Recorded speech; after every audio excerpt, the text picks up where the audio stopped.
मोहब्बत कर तो ले लेकिन मोहब्बत तेरा से आएगी।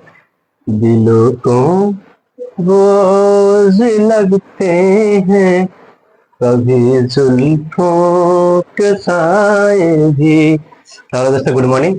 मैं विकास गुप्ता, आपके यूट्यूब चैनल हिंदी बेहतरीन से स्वागत करता हूँ। दोस्तों, आज गाना गुनगुनाने का मन करा तो आप सबके साथ गुनगुना गया है नहीं।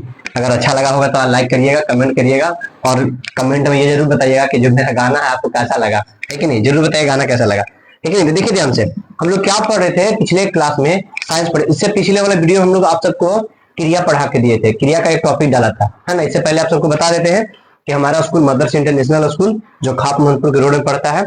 हमारे यहाँ ऑफलाइन ऑनलाइन दोनों तरह की क्लासेस की सुविधा है। तो आप सब ऑनलाइन तो पढ़ ही रहे हैं, अगर ऑफलाइन पढ़ना चाहते हैं तो हमारी ऑफलाइन क्लास में आके जुड़ सकते हैं।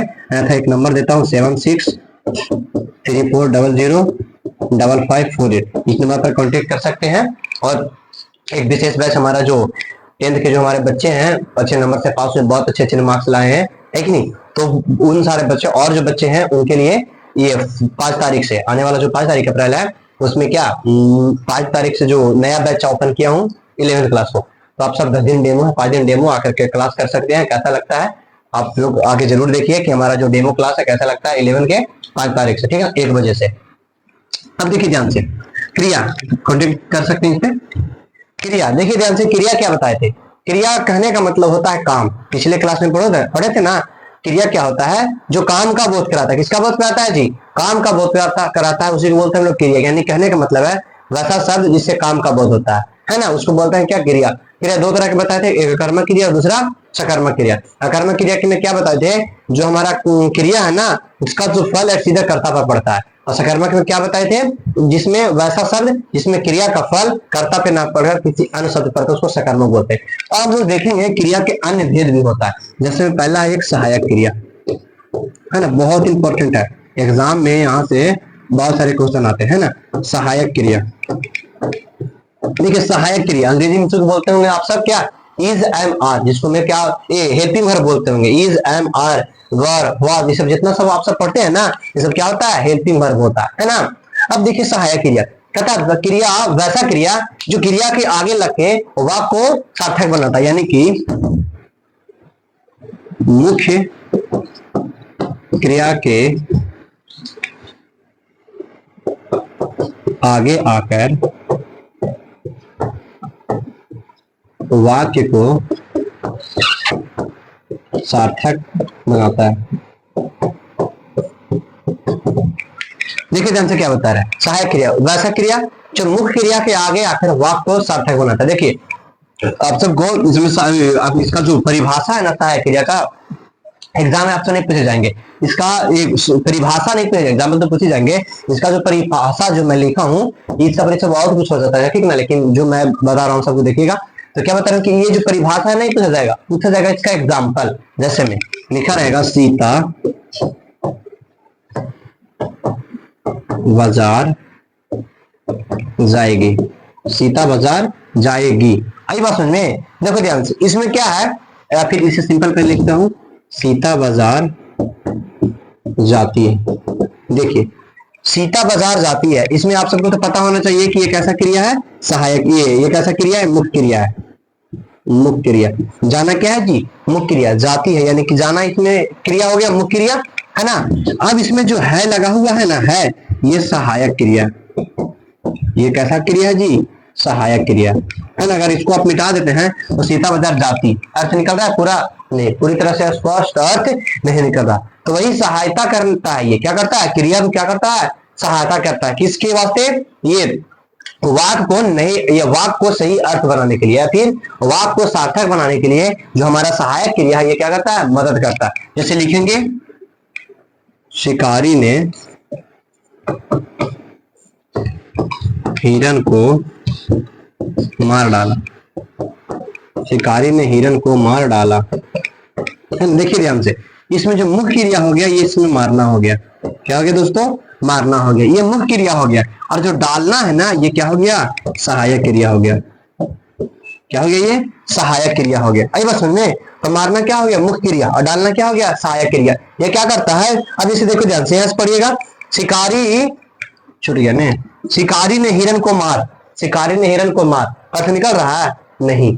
इसी वाक्य को अर्थ पूर्ण बनाने के लिए, वाक्य को अर्थपूर्ण बनाने के लिए हम लोग किसका प्रयोग करते हैं जी, तो सहायक क्रिया का प्रयोग करते हैं। जैसे शिकारी ने हिरन को मार डाला, जो डाला आया ना, एक ऐसी क्रिया हो गया, सहायक क्रिया हो गया। जब भी देखिएगा तो जो मुख्य क्रिया होती है उसके आगे ही लगा होता है ना। जैसे आओ लिखेंगे, राम पटना जाता है, राम पटना जाता है। देखिए ध्यान से, ये जाना तो क्या हो गया, क्रिया हो गया, जाना क्या हो गया, क्रिया हो गया, और ये कैसा हो गया, सहायक क्रिया हो गया। कैसा क्रिया हो गया, सहायक क्रिया हो गया। एक केस में और आप सबको बताता हूं मैं कि सहायक क्रिया जो है ना, मुख्य क्रिया कब बन जाता है। देखिए ध्यान से, जैसे लिखा है, बिल्ली टेबल पर बैठी है, बिल्ली टेबल पर बैठी है। तो बैठना क्या हो गया, सहायक मुख्य क्रिया हो गया। बैठना क्या हो गया दोस्तों, मुख्य क्रिया हो गया। अब है क्या हो गया, सहायक क्रिया हो गया। लेकिन अगर इसी को बोलते बिल्ली, या फिर बिल्ली नहीं, सेब, सेब टेबल पर है, सेब टेबल पर है। अब बताइएगा, इसमें क्रिया नजर आ रहा है आप सबको, नजर नहीं आ रहा होगा। आप सब कहते हो सर क्रिया उस प्रकार का ना लगा रहता था, जो काम हो रहा था, इसमें तो क्रिया है ही नहीं। इसमें क्रिया है। देखिए किसी को कॉल आया,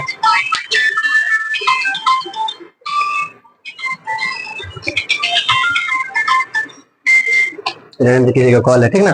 तो ये सेब टेबल पर है, तो क्या हो गया, ये जो हमारा इसमें जो है ना, ये आप सबको लग रहा होगा सहायक क्रिया की तरह, लेकिन नहीं, ये जो है ना मुख्य क्रिया हो जाता है। क्या क्रिया हो जाता है, मुख्य क्रिया। तो कहने का मतलब है, जिस वाक्य में मुख्य क्रिया नहीं होती है, जिस वाक्य में मुख्य क्रिया नहीं होती है, उस वाक्य में जो सहायक क्रिया होती है ना, वो मुख्य क्रिया के रूप ले लेता है, या फिर मुख्य क्रिया का स्थान पर आ जाता है। आई बस समझ में। तो बिल्ली सेब टेबल पर है, इसमें जो है क्या हो गया, सहायक क्रिया ना होकर मुख्य क्रिया हो जाता है। आई बस समझ में। अगर इस प्रकार लिखा होता, सेब टेबल पर रखा है, रखा है, तो ये देखिए ध्यान से, रखना क्या हो गया, सहायक क्रिया। बहुत कंफ्यूज हो रहे हैं। रखना क्या हो गया, रखना है, ये मुख्य क्रिया हो गया। रखना क्या हो गया, मुख्य क्रिया हो गया, और है क्या हो गया, सहायक क्रिया हो गया। आई बस सुनने, याद रखिएगा, ये जरूरी नहीं होता ना कि हर वाक्य में सहायक क्रिया होना जरूरी है। जैसे राम ने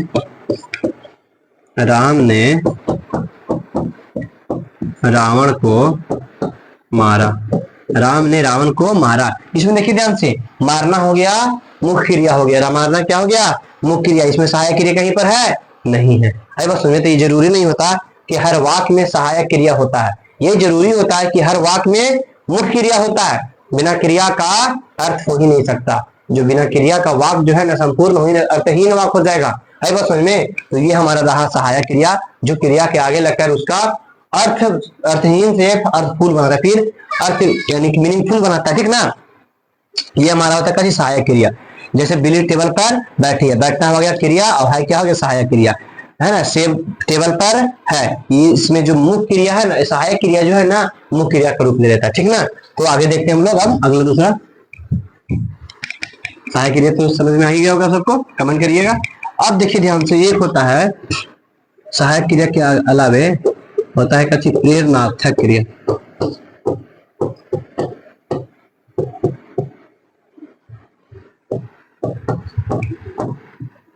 प्रेरणार्थक क्रिया तथा वैसा क्रिया, क्रिया जिसमें कर्ता काम को खुद ना कर किसी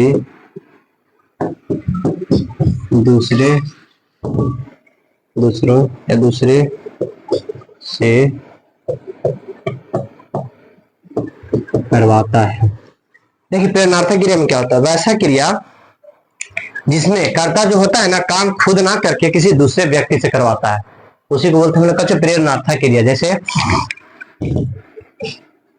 माँ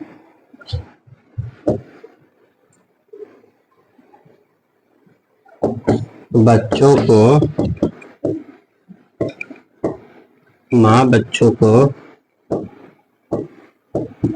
दूध पिलाती है। देखिए ध्यान से, माँ बच्चों को दूध पिलाती है। ये जो पीने वाला काम है ना वो कौन कर रहा है, बच्चा कर रहा है। कौन कर रहा है जी, बच्चा कर रहा है। लेकिन करवा कौन रहा है, तो माँ कर रही है। करवा कौन रही है जी, माँ कर रही है। तो ये जो काम है ना पीने वाला वो कौन कर रहा है, बच्चा कर रहा है।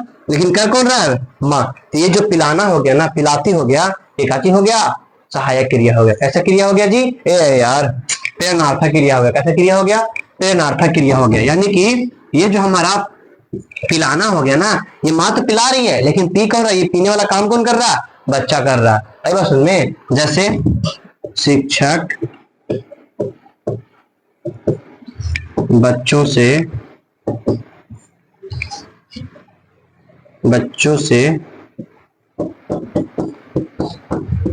होमवर्क करवाते हैं, है ना। शिक्षक बच्चों से होमवर्क करवाते हैं, तो करवाना क्या हो गया, सहायक क्रिया हो गया। क्योंकि शिक्षक ये जो होमवर्क करने वाला जो काम है ना खुद ना करके बच्चा से करवा रहा है, तो ये भी होगा काची प्रेरणार्थक क्रिया। कहने का मतलब ये काम जो है ना करने वाला, होमवर्क करने वाला शिक्षक खुद नहीं करके किससे करवा रहा है, बच्चों से करवा रहा है। बस जैसे मालिक नौकर से कपड़े धुलवाता है, कपड़े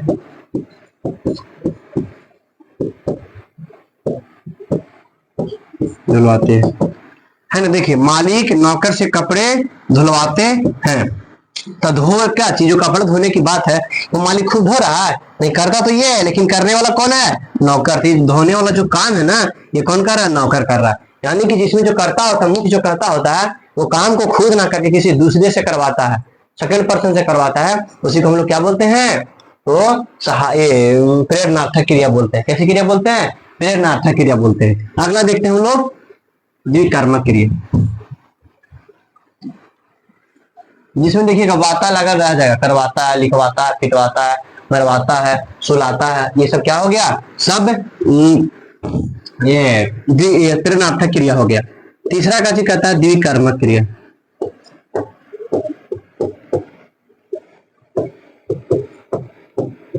द्विकर्मक क्रिया कहता है ना, जब वाक्य में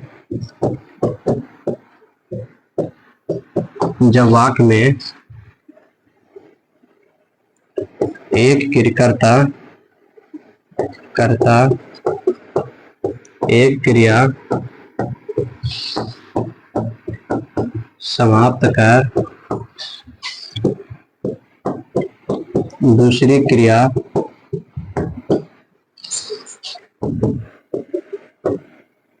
शुरू कर देता है, तो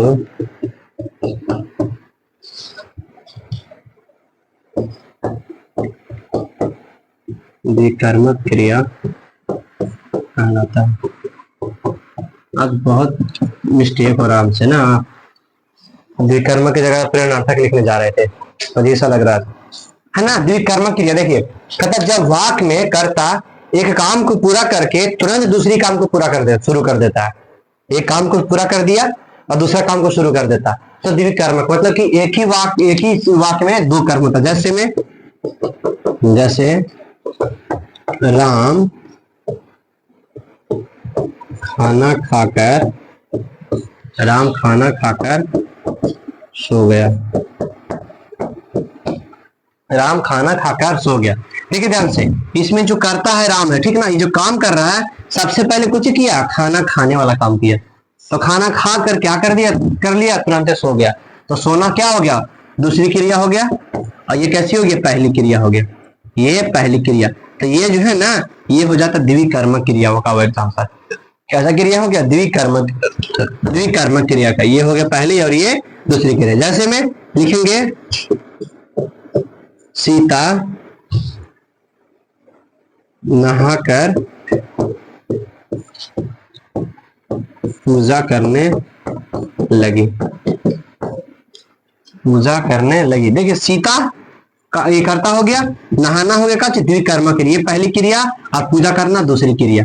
बस में तो द्विकर्मक हो गया नहाकर, खाकर हो गया द्विकर्मक क्रिया।